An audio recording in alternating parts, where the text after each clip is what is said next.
Hi everyone, thank you for joining OAuth for game and XR developers. My name is Nick Gam, and I'm a senior developer advocate with Okta. Today I want to spend a little bit of time and discuss the importance of security in games. I want to look at how we can use standardization to provide a more secure and modern experience for our users, while also drastically simplifying the effort for our developers.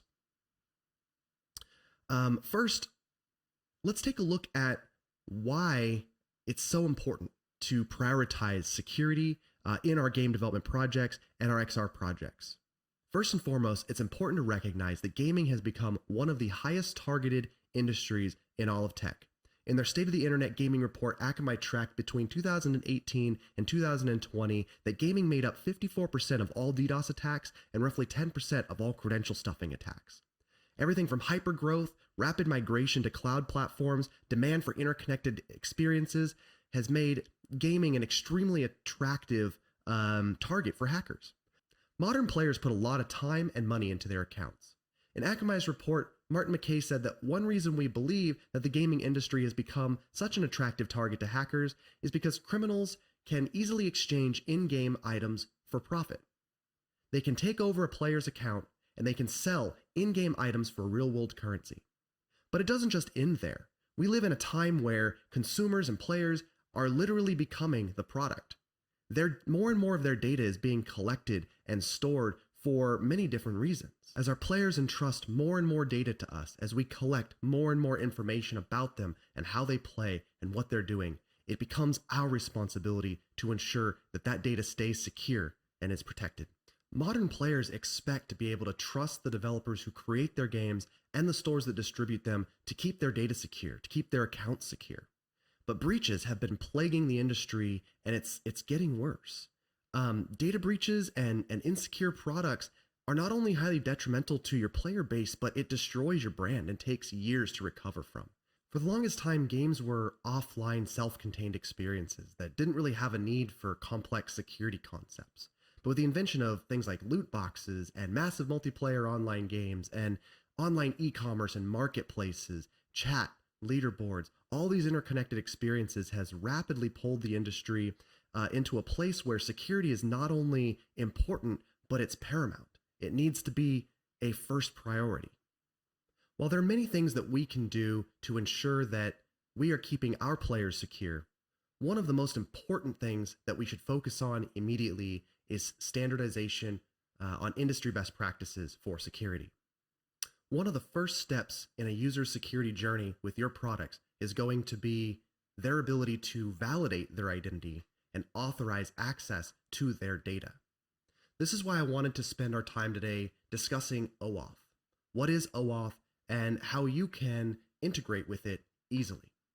So what is OAuth? OAuth stands for Open Authorization. It is a standard for access delegation. It provides secure, delegated access to server resources on behalf of the player or the resource owner. It is widely adopted and is considered to be the best practice for authorization. Now, right now you may be asking, okay, but why would I use it? Well, I think the first thing to understand is that OAuth is a direct replacement to legacy direct auth patterns. Direct auth patterns are referring to simple username and password combinations being passed from your client application to a web server. There's a lot of inherent security risk in that approach, and OAuth removes a lot of it. For example, OAuth removes dependency on passwords. So instead of passing a password to your server, you're not even having to use a password at all. It's standardized and widely adopted, which means not only can you use it to validate your own users, but you can then use it to authorize to other platforms and solutions that you may be building against. Your user is allowed to own their data and grant your client granular access to what data they want to have it access. There's multiple grants to support different platforms and different designs. So you're not tied into one specific user experience. You have the ability to choose what works best for you. And there's a large selection of proven tools and documentation, which will make the development experience for your client very easy. And of course, as long as it's implemented using best practice recommendations, it is the most secure solution, which gives you the comfort in knowing that you've not only protected yourself, but you've protected your players. Let's start by stepping through some important terms that you're going to want to understand. The client is the application that you're developing. This could be your game, or maybe a launcher where the player is interacting. The player needs to validate their identity and provide authorization. This authorization is used to access information about the player from the resource server. And the resource server is where the player's identity and data is stored. The resource owner refers to the player. This is the person who owns this information about themselves. The authorization server is the solution that you are using to validate that user's identity and allow them to grant authorization to your client. And we'll get into more about authorization servers and solutions that exist in a moment. An authorization code is a code returned to your client from the authorization server, which your client will exchange for an access token. A token is the credential that the authorization server is providing to your client, which your client will use to access player data from the resource server. There are different types of tokens within the OAuth specification, such as the access token and refresh token. Now, these tokens are scoped, which means the player gets to decide what data this token can access, and scopes are then added to the token to define that authorization decision. A grant refers to different ways that a client can get an access token. OAuth defines multiple different grants, each optimized to different use cases, providing a level of flexibility to deploy the grant that suits your use case best. Proof key for code exchange, also known as PKCE, is a mechanism used to support proof of possession. Essentially, the client needs to prove to the authorization server that the authorization code that it is trying to exchange for an access token belongs to it.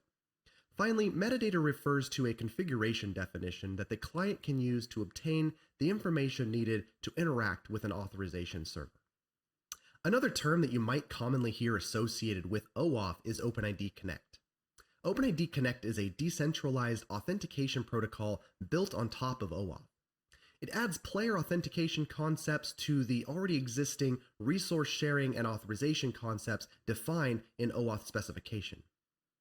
It allows your client to verify a player's identity and then obtain profile information. It replaces legacy federation concepts such as SAML. It introduces a new token called an ID token, which contains information about the player's identity. It uses different terminology, such as flows instead of grants, or calling your application a relying party instead of a client.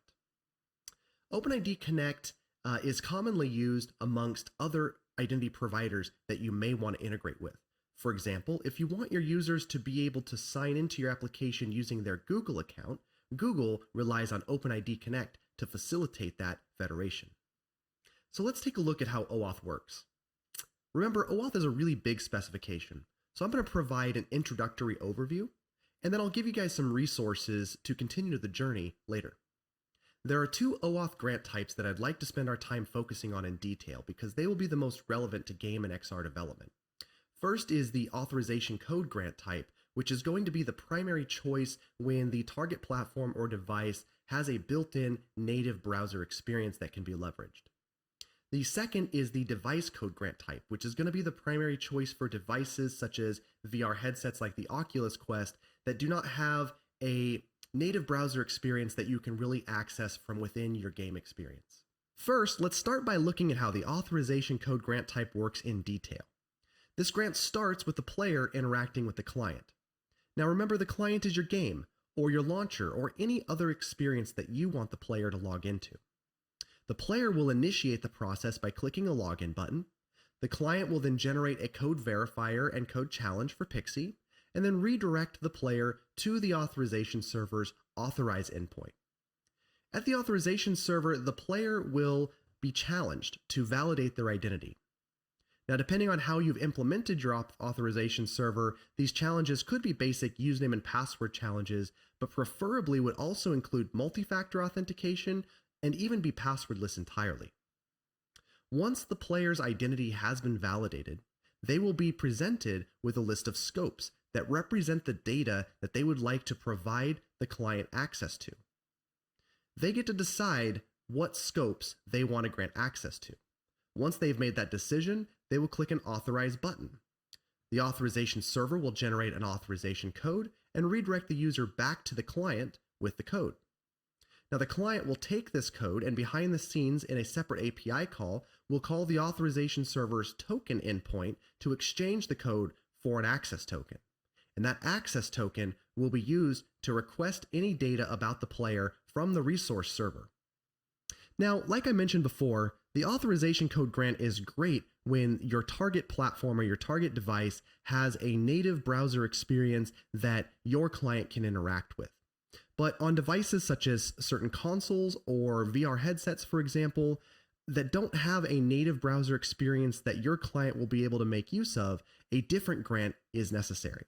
So that brings us to the device authorization grant, or the device code grant type. This grant starts with the player interacting with the client on the device.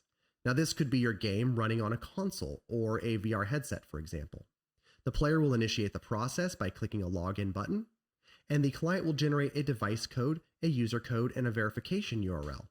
The verification URL will be presented to the player along with the user code, and the player will be prompted to complete the process on a separate device. Now, this separate device could be a mobile phone, a tablet, a PC, or a laptop, or any device that provides the native browser experience that the user needs to complete the process. Meanwhile, while the user is completing the process, the client on the device will continuously poll the authorization server at the OAuth token endpoint, waiting to determine whether the user has authorized the device. The user will navigate to the verification URL on their alternative device, which will take them to the authorization server. The authorization server at this point will function just like it did with authorization code flow. It will validate their identity and challenge them. Once the user has validated their identity, they will enter the user code and then provide consent to the data that they would like the client to have access to. At this point, the authorization server will mark the device as authorized. Now, the client is still polling the authorization server on the device, and it will detect that the device has been marked authorized. At that point, the authorization server will issue the access token directly to the device, which the device can then use to request player data from the resource server. The player will be prompted to go back to the device now that the process has been completed, and when they get back to the device on their console or into their VR headset, they will see that they have been fully authorized. Now, an interesting concept here is how can we simplify the portion of the process where the user needs to complete things on another device?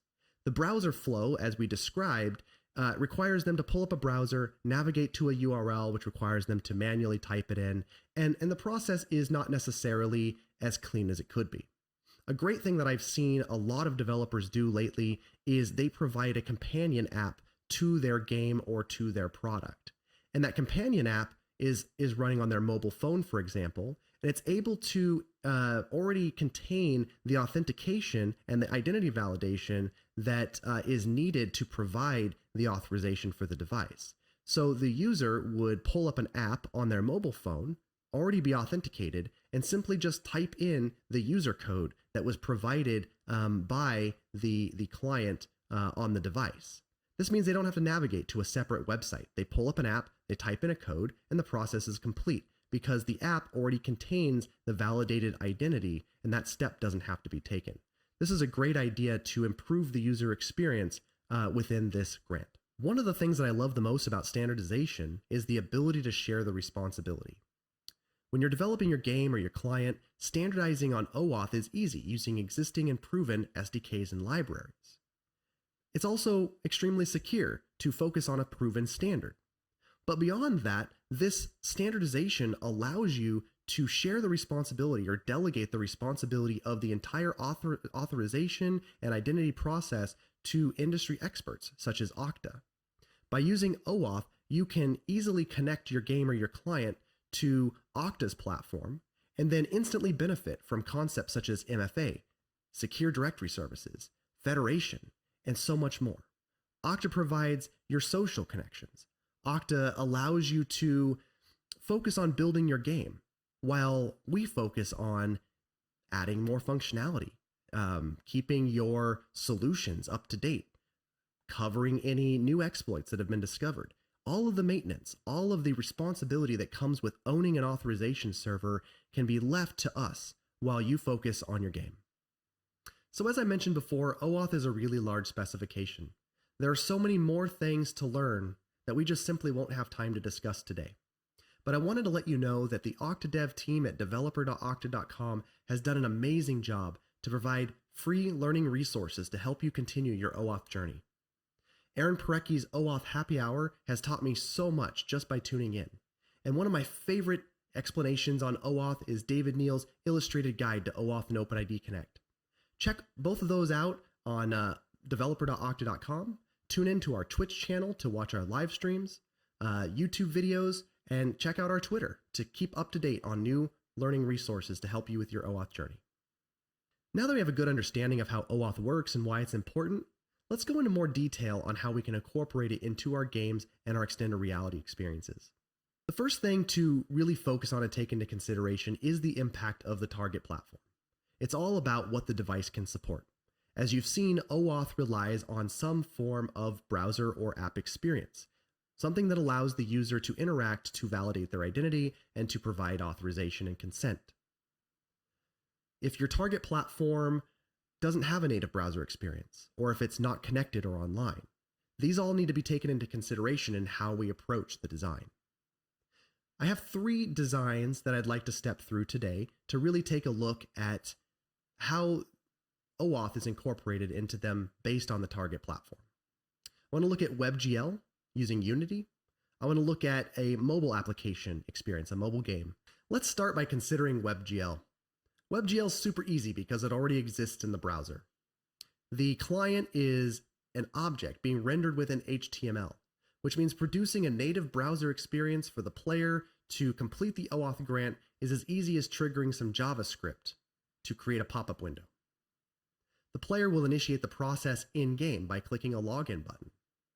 Now, using Unity as an example, that login button would call C#, and that C# would essentially create the code verifier and the code challenge for Pixie and piece together the authorization URL needed to redirect the player to the authorization server.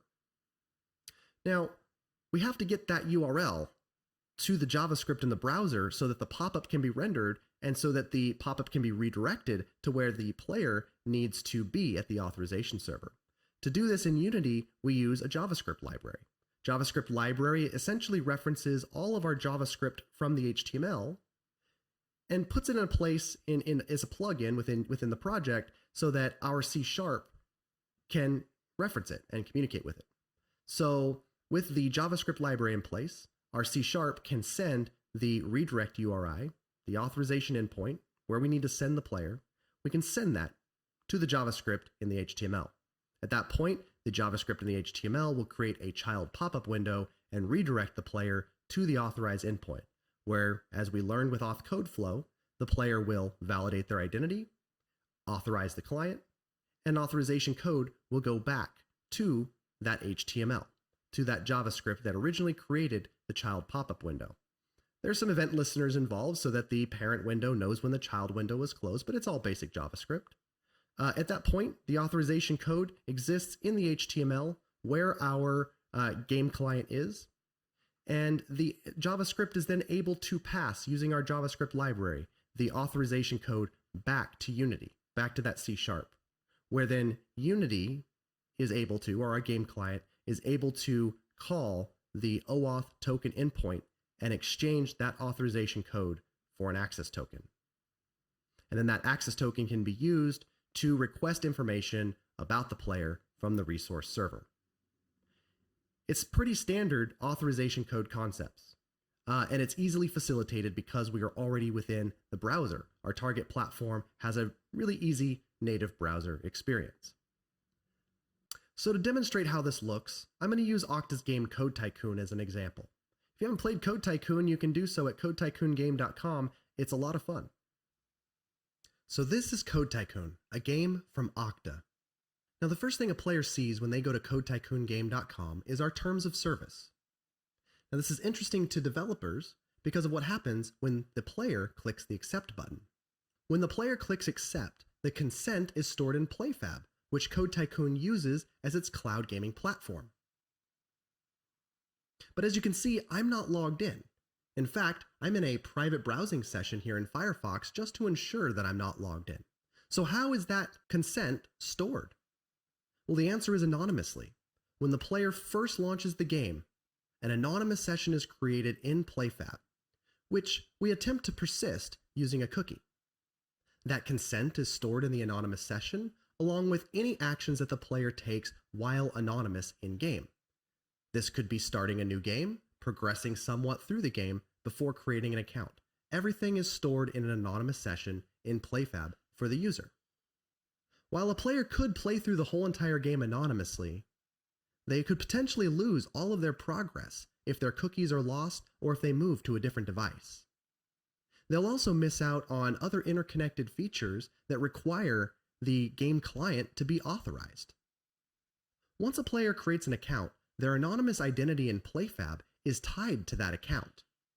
PlayFab becomes a resource server, protected by that identity in the authorization server.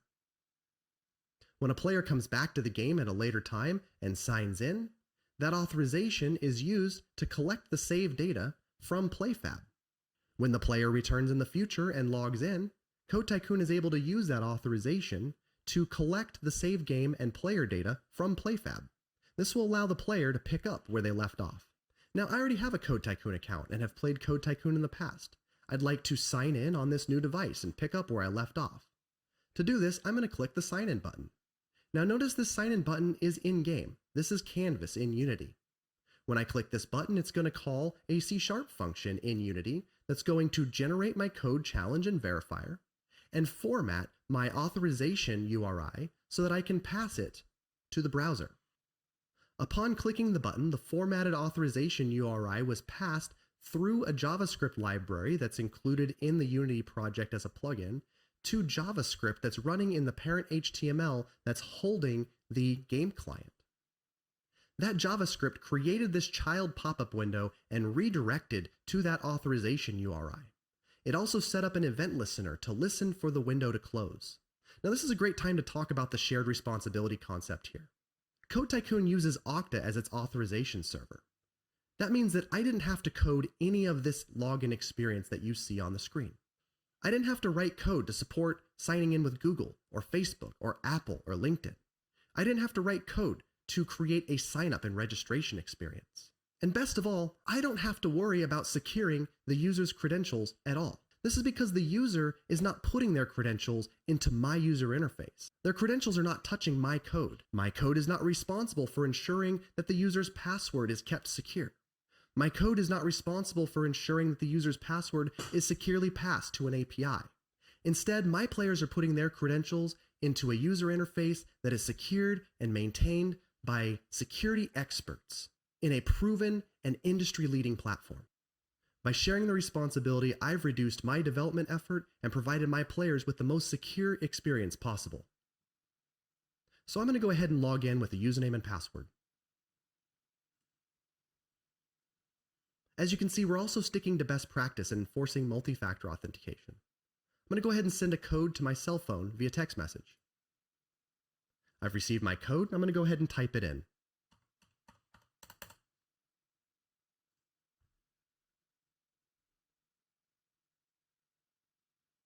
With my identity verified, the authorization server, Okta, determined that I had already previously provided consent and returned the authorization code to the child pop-up window. The child pop-up window returned that authorization code to the parent JavaScript when it closed. That's the event listener that the JavaScript set up, waiting for the child window to close. The JavaScript then returned the authorization code to the game client by calling a C# function in Unity through our JavaScript library. Back in Unity, C# was used to pass the authorization code back to the authorization server behind the scenes to the token endpoint to get the access token. The access token was then passed to PlayFab, the resource server that holds my player data. The player data returned showed that I had an online save file. This online save file is different than the local save file, the anonymous save, that's currently being persisted by the cookie in my browser. Since I'd like to continue where I left off, I'm going to go ahead and keep my online save. This is the data coming from PlayFab that's tied to my account. As you can see in clicking that, now I have a continue button that I didn't have before. Previously it was gray. This is determined that I'm able to continue where I left off. And you can see that the game was able to detect that I am signed in and what my user ID is. I'm going to go ahead and click continue. And there you have it. I'm able to pick up where I left off and single-handedly save my small company from ruin. Okay, so let's take a look at something a little more complicated. Let's look at a mobile game deployed on Android or iOS device. Now, Android and iOS have native browser experiences, Chrome and Safari. But having our player leave our game in order to interact with a browser app to authorize the client and then come back is not a great player experience. So the recommendation here is to use Chrome custom tabs and Safari view controller to embed the native browser experience into the game itself, directly into the mobile app. This will allow the player to still do things through the standard auth code grant plus Pixie, as described previously, but without actually leaving the game itself. A great example of this in practice is the mobile game WWE Champions. This game utilizes the embedded native browser approach in order to facilitate the authorization for the player. Let's go ahead and take a look at it. So this is WWE Champions. Now I've already gone through the tutorial and I've already provided basic profile information to sort of start my journey, but this progressive profile concept has not been linked to any account for recovery, so it's only stored locally on my device. In order to create an account for recovery, WWE Champions supports a Facebook account or a Scopely account, and Scopely is the developer of this game. I'm going to choose Scopely.